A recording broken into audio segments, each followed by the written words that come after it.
Salut à tous et bienvenue dans cette nouvelle vidéo. Aujourd'hui, je vous présente 5 accessoires que j'utilise au quotidien, que ce soit en photo ou en vidéo. Allez, c'est parti!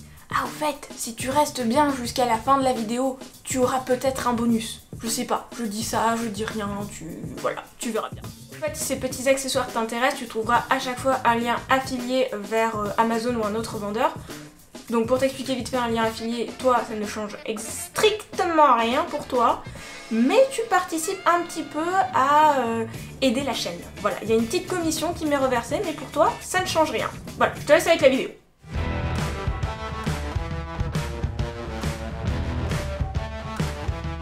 Alors, premier accessoire que je veux te présenter, c'est ceci.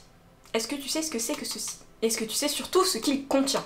Il contient le truc le plus important quand on veut faire de la photo ou de la vidéo. Les cartes SD. Donc tu as plusieurs types de cartes SD, tu as plusieurs marques surtout de cartes SD, mais dans tous les cas, ce sont des objets fragiles. À part les cartes Sony TOF qui sont conçues pour être résistantes au choc, aux pluies, enfin à tout ce que tu veux, même là j'irai pas m'amuser à faire joujou avec. Ça, si tu le casses, tu perds tout. Donc ce que je fais, c'est que à la maison ou en déplacement, je les mets toujours dans cette petite housse qui peut contenir un certain nombre de cartes, comme tu peux le voir, qui se ferme et qui a un petit mousqueton. Perso, je m'amuse pas à l'accrocher à l'arrière du sac, mais si t'as besoin en rando, tu peux toujours le faire, et qui est anti-choc, anti-pluie, je ne pense pas, mais au moins, dans ton sac, t'es sûr que tes cartes SD ne prendront pas un pet. Et du coup, que tu es assuré de pouvoir rentrer à la maison et de pouvoir visionner tes rushs et tes photos en toute sécurité.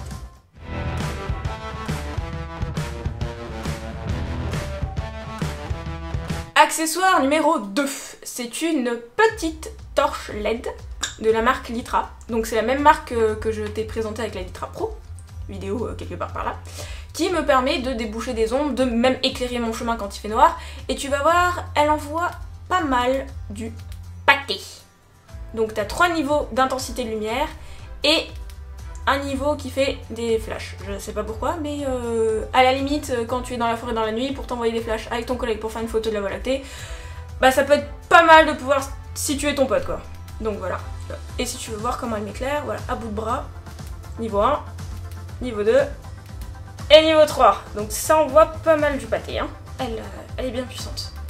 Mais franchement, je la sors tout le temps, c'est elle qui me permet de m'éclairer quand je suis en déplacement, que je veux faire un petit vlog.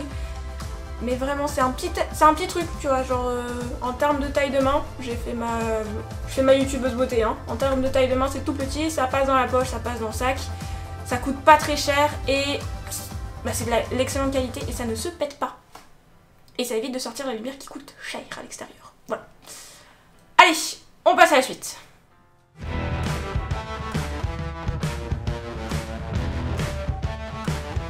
Accessoire numéro 3, les filtres.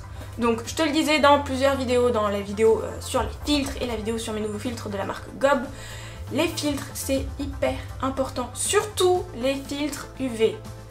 Ils vont pas servir à améliorer ta photo ou ta vidéo, mais ils vont protéger ton optique. Là actuellement, il y a un petit filtre UV sur le 18-105. Il y a toujours un filtre sur les optiques que j'utilise. Quand elles sont rangées à la maison, je les mets pas.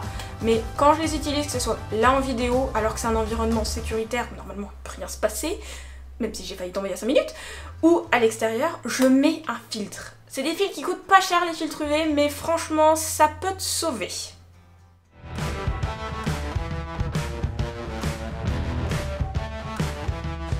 Si je dis pas de conneries, on a l'accessoire numéro 4 et je vais te parler de l'accroche pour sac photo.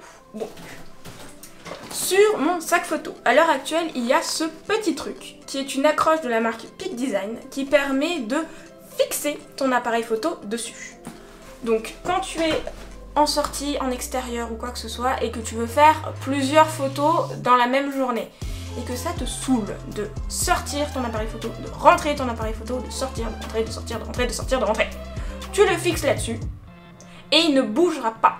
Ça résiste vraiment à n'importe quel appareil photo en fait, que ce soit réflexe ou hybride. Tu le visses en bas et ça ne bouge pas.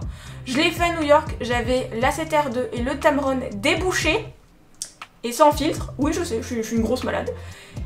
Et j'ai sauté, j'ai marché, je me suis fait 30 bornes à pied, il a pas bougé. Vraiment. Pour te le voler, faut y aller hein, quand même, parce que ce qui est sympa, c'est que ici, tu as une petite vis qui permet de passer du mode fermé où tu ne peux pas prendre le truc au mode ouvert où tu appuies et tu déverrouilles et le boîtier sort par en haut ou par en bas suivant comment tu l'as vissé. Tout simplement. Donc voilà, quand tu veux aller faire de la photo et que tu prends un sac avec toi, enfin même si tu peux l'accrocher ailleurs, c'est un indispensable pour moi. D'ailleurs, petite démo avec le Tamron et le 18 et le 85 mm f1.8. Alors si j'arrive à te faire ça correctement, tu prends le boîtier avec l'accroche vissée en dessous, tu prends ta sangle. Si je peux te cadrer, ce serait bien aussi. Hop, merde. Tout va bien, voilà, tout va bien. Et ça y est, c'est... Tu vois, je peux secouer, c'est accroché à ton sac et ça ne bouge pas.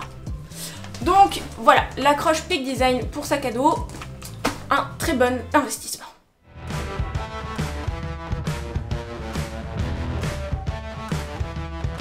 Accessoire numéro 5, pareil, la même marque, Peak Design, mais ce coup-ci c'est une sangle. Donc je te la défais pour que tu vois un peu à quoi elle ressemble.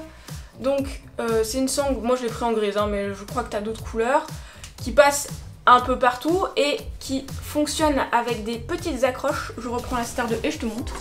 Hop. Donc qui fonctionne avec ces petites accroches là. Je refais ma youtubeuse beauté. Ça. Voilà, avec ces petites accroches là, que tu vois ici, ces petits trucs là. Tu prends ton boîtier, tu prends ton accroche et tu prends ton truc. Et tu fais comme ça. Et c'est vissé. Tu peux la mettre en bandoulière classique. Ce qui est bien, c'est qu'elle est assez large, donc ça te nique pas la nuque au bout de 2 heures. Ou, comme je le fais moi, tu peux la mettre carrément en bandoulière comme ça. Ça, hop, tu montes ton boîtier, hop, tu le glisses sur le côté. L'avantage de cette sangle là, c'est qu'il n'y a pas écrit en gros la marque. Donc, pour les gens qui ne connaissent pas et qui voient ce genre de truc, bon, ils peuvent se dire que ça vaut relativement cher, mais ils n'ont pas une idée du prix. Alors que s'ils voient écrit en gros Sony Alpha ou Canon ou Nikon, comment dire, tu deviens la poule aux œufs d'or, hein. Pour les gens qui ont envie de voler de matériel, tu deviens la poule aux œufs d'or. Alors que, bon, le truc guéri, ils vont se dire, bon, c'est un truc à acheter au marché, là, vite fait, entre deux trucs.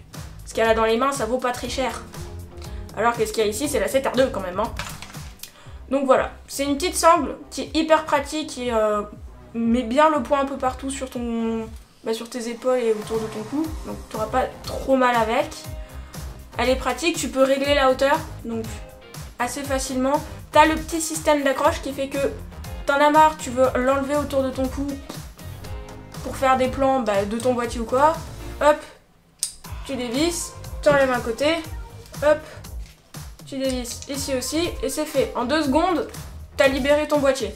Tu as besoin de l'enlever pour faire un plan un peu plus large, pour le mettre sur un trépied ou quoi. En 2 secondes, c'est fait. Ton boîtier est libéré.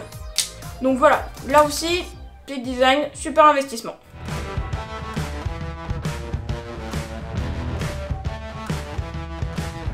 Si tu comptes bien, je t'ai présenté 5 accessoires. Donc normalement, la vidéo devrait s'arrêter ici. Mais si tu as été sage et que tu es resté jusqu'à maintenant, tu as le droit à un petit bonus. Tu te demandes sûrement qu'est-ce que c'est que cet objet un petit peu étrange qui ressemble à un œuf, on sait pas trop ce que c'est. Et ben figure-toi que j'ai trouvé ça la semaine dernière sur Amazon. Le produit est pas hyper bien fini, mais c'est pas mal. C'est une housse qui te permet de recharger les batteries de ton appareil photo. Je m'explique. À l'arrière, tu as un petit port USB, tu viens brancher ça à une batterie externe, un chargeur de téléphone, je ne sais pas, ce que tu veux. Et tu mets tes petites batteries à charger. Donc là, j'ai mis une des batteries de la 7R2 dedans pour qu'elle charge. Et du coup, déjà de 1, quand tu es en déplacement, enfin moi perso, quand je suis en déplacement, mes batteries sont dans mon sac. Mais elles sont dans des poches un peu planquées pour éviter que ça tombe. Et je suis pas toujours sûre qu'il n'y a pas un truc qui va taper dedans ou qu'elle va se perdre au fond du sac, voilà. Là, elles sont dans la housse, même si c'est pas en chargement, c'est fermé, ça bouge pas. En plus de ça, tu peux en mettre de la charge en même temps et tu as un petit emplacement pour carte SD, ici. Voilà, je te le montre.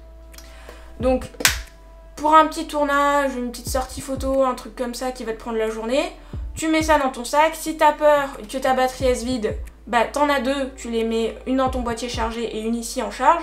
Comme ça tu peux faire des roulements. Et en même temps t'as un petit endroit pour mettre ta carte SD quand tu veux vider ta carte SD, quand tu veux la changer ou quoi. Tu sais que là-dedans, là aussi ça prendra pas de pète normalement. Donc voilà, c'était le petit bonus. Et ben voilà, c'est la fin de cette vidéo. Bah, je te remercie d'être resté jusqu'à la fin. Si tu l'as aimé, n'hésite pas toujours liker, partager, commenter et surtout abonne-toi. J'ai vu qu'il y a quasiment la majorité des gens qui regardent mes vidéos qui ne sont pas abonnés. Abonnez-vous, vous allez voir, vous recevrez des vidéos toutes les semaines, ce sera génial. Abonnez-vous. Voilà, et sur ce, à la semaine prochaine.